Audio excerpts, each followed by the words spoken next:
Hello students, good morning students. The last stanza in the second poem is still left, and we are to select some important phrases and expressions from the last stanza. And I think here only one or two phrases, one or two words have also been left by us in the third stanza. Okay, because I could not complete it due to the completion of the time, because the time had been completed. One lecture was the last lecture was to complete it within 20 to 23 minutes, and it had been completed by that time. So now I would like to write here some more interesting facts here. Okay, so now the textbook is here with me. So I think we had not written these two words here, tempting them. Okay, the word tempting them, stanza number third. Stanza number third, the next word was here. I think if I so far I remember here, so it would be the sixth word. Okay, tempting, tempting, tempting them. Alliteration, alliteration. Okay, stanza number third, stanza number 3. Okay, figure of speech is alliteration, phrase is tempting them. Okay, and one more word, if there is anyone, so we should also check it out. And we had written it as big as doom, simile, and like bottle bits on stone, simile, and here all other words had been selected by us. Okay, for life that's nearly turned in their cramped holes, turn there. I think we should also select it here. By bonds, by bonds. The next word is here, by bonds. Alliteration, alliteration. Okay, beta. So now let's start selecting the phrases and noticing the poetic devices as used in them. So here is the stanza number STANZA, stanza number 4th. Let's read this stanza first. Okay, stanza number 4th. What is the first line here? Unless governor, inspector and visitor. So as you can see here, these the words are written in descending order. So anticlimax, when something is described in descending order. Okay, so it is known as anticlimax. Okay, so we may also write here the name of the figure of speech here. First of all, the words governor, okay, inspector,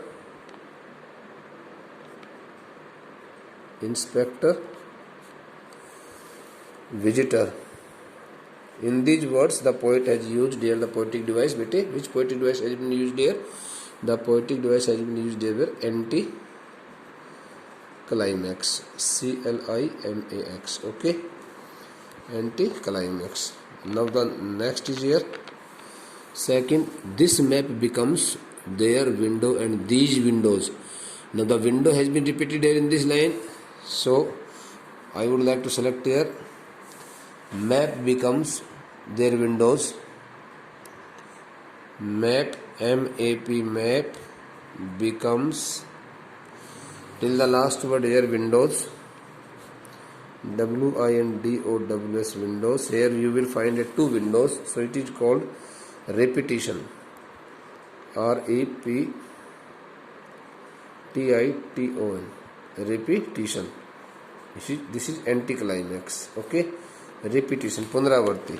The third one is here, bete, that sets upon their lives like catacombs. Here the word like has been used there. So when we find the presence, when we find the use of this, the word like and as in any line, so there we notice the poetic device simile.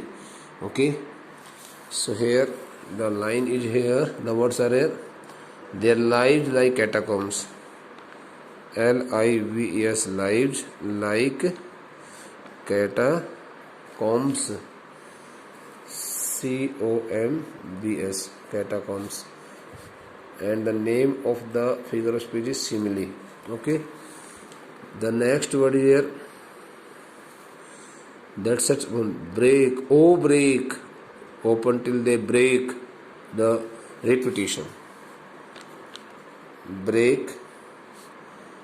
Oh, break, here repetition. Okay.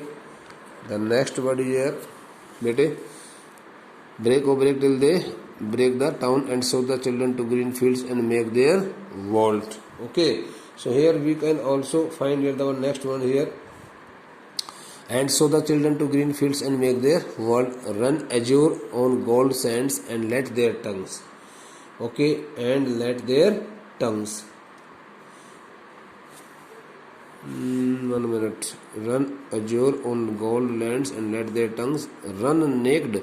Here in this line the word run is used, and again the next line the same word has been used here, so it is known as anaphora. When we find the same word in the beginning of any two lines, so it is called, it is the same. So when we find any two words in the beginning of any two lines, okay, so we find there that poetic device anaphora. So here run azure, azure, and the next word is here run naked. So here we find the poetic device anaphora, PHORA. Okay, bete. The next word is here run azure,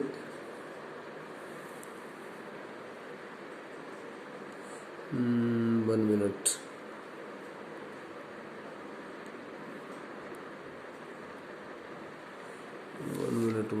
No. And the set upon like the didn't break the open. Okay. Run naked into books, the white and green leaves open history there, whose language is the sun.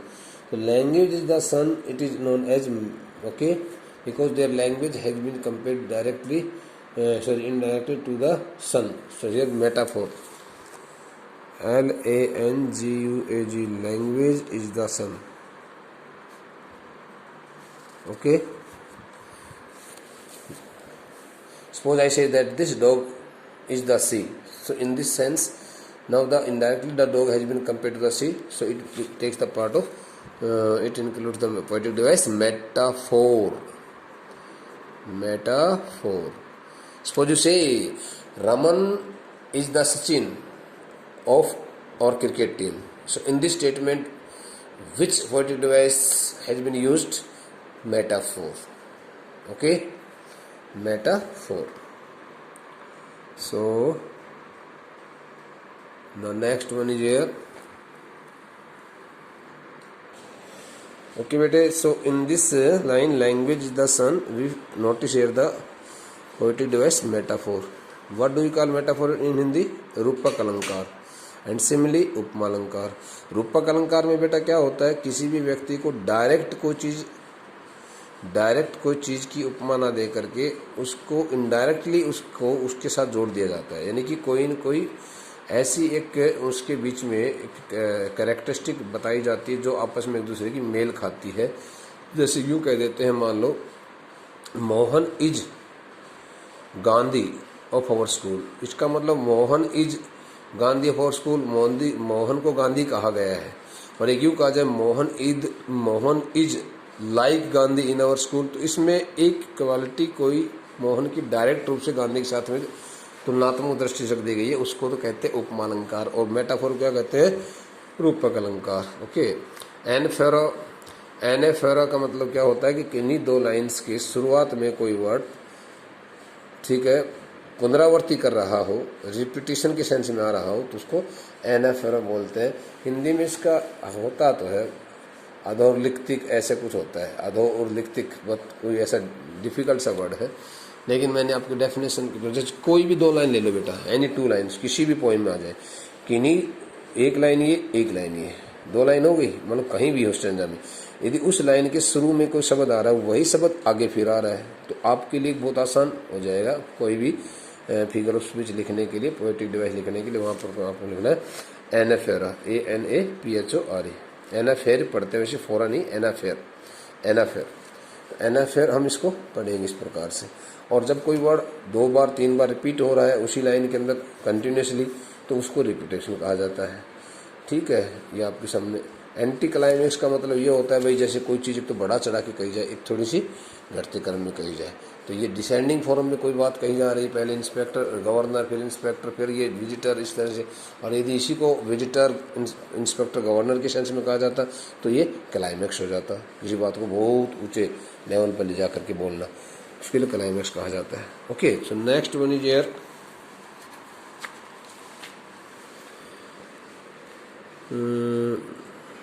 इसमें एक word है their tongues run naked into books. Their tongues run naked, इसमें क्या होता है, टंग जो है वो दौड़ेगी थोड़ी, तो उसमें पर्सोनिफिकेशन हो गया, उसको लाइव फॉर्म में दिखा दिया। तो इसमें their tongue, TONG tongue, run naked, यही इसी से पता लग जाता है कि आवाज़ जो होती है, जीभ जो होती है वो कहीं मोमेंट फॉर्म में नहीं होती है, उसको दिखाया गया है मोमेंट फॉर्म में। तो वहाँ उस चीज़ को किस रूप में दिखाया गया है, मोमेंट फॉर्म में दिखाया गया है। तो यहाँ पर क्या आएगा, पर्सोनिफिकेशन आएगा, personification. Okay, and the next word is here, I find here the next word, एक मिनट ना, the next word we can find it out here, 1 minute.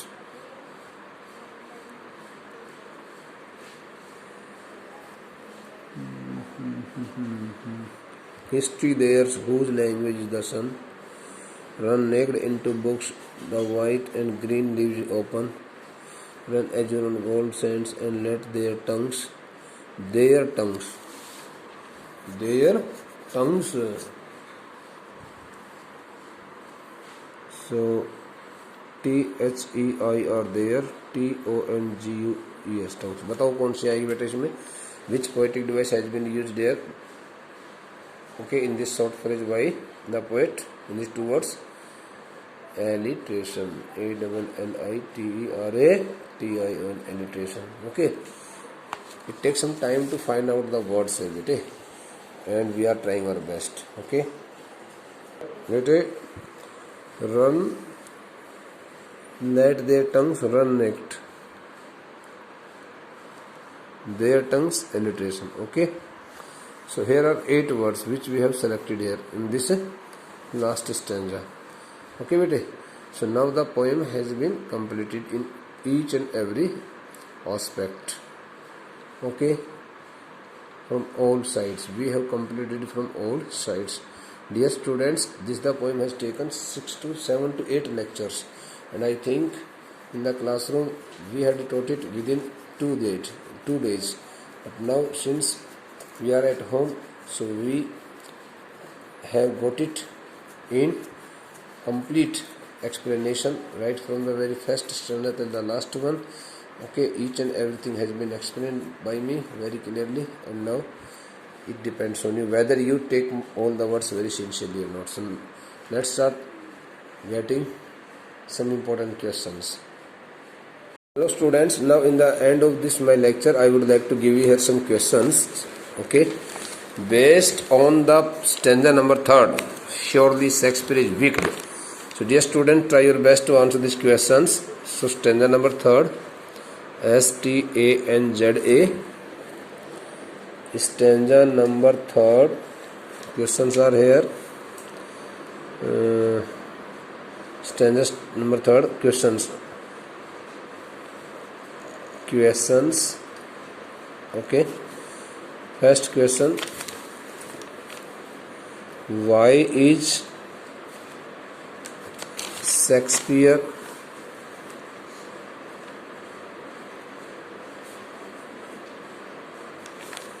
called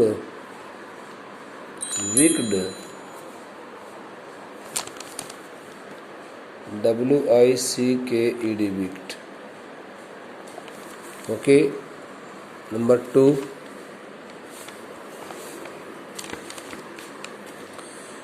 Number 2 here.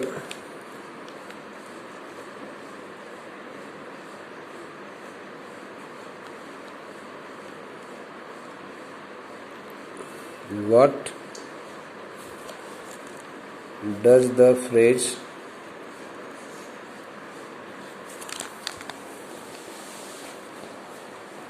slag heap, HEAP, heap, mean, MEAN, mean? Okay. Question number C, third question.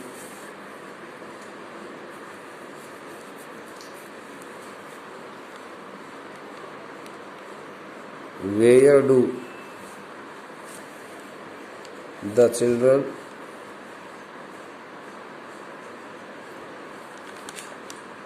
pass most of the time?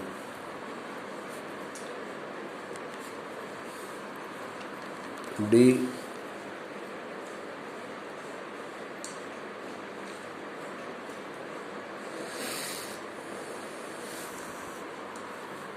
why do the slum children wear the mended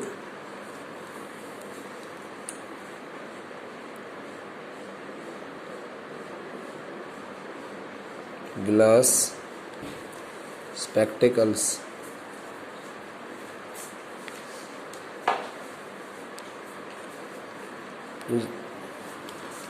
And the last question is here.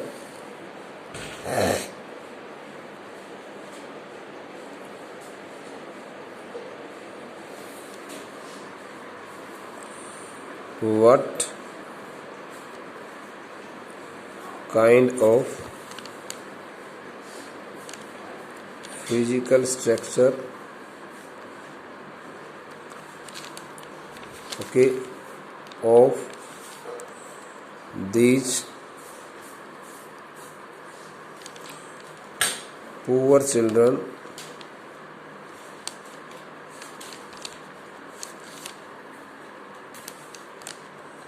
is referred to here in this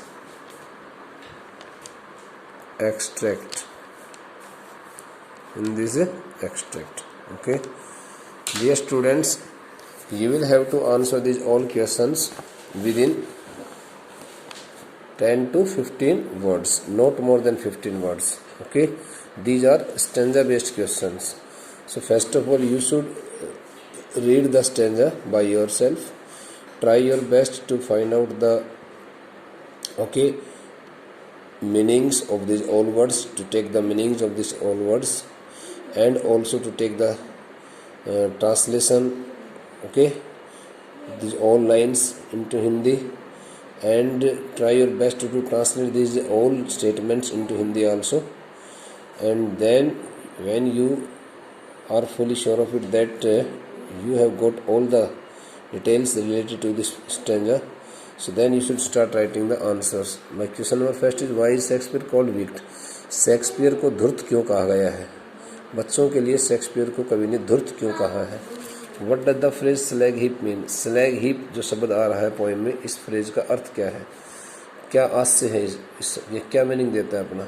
Where do the children pass most of their time? बच्चे अपना अधिकांश समय कहाँ बिताते हैं? खुले प्रदेश में बिताते हैं कि कहीं और कहीं बिताते हैं? Why do the slum children wear the mended glass spectacles? Okay, वे मतलब बच्चे हैं ये जोड़े हुए कांच के जो चश्मे हैं, उन चश्मों को क्यों पहनते हैं, क्यों लगाते हैं? या फिर ऐसे कहते हैं why do the slum children wear the spectacles of mended glass, ऐसे भी बन सकता था, जिसको हम यहाँ से उठा करके लास्ट में ले जा सकते हैं। इस क्वेश्चन के हेडिंग को थोड़ा चेंज कर सकते हैं।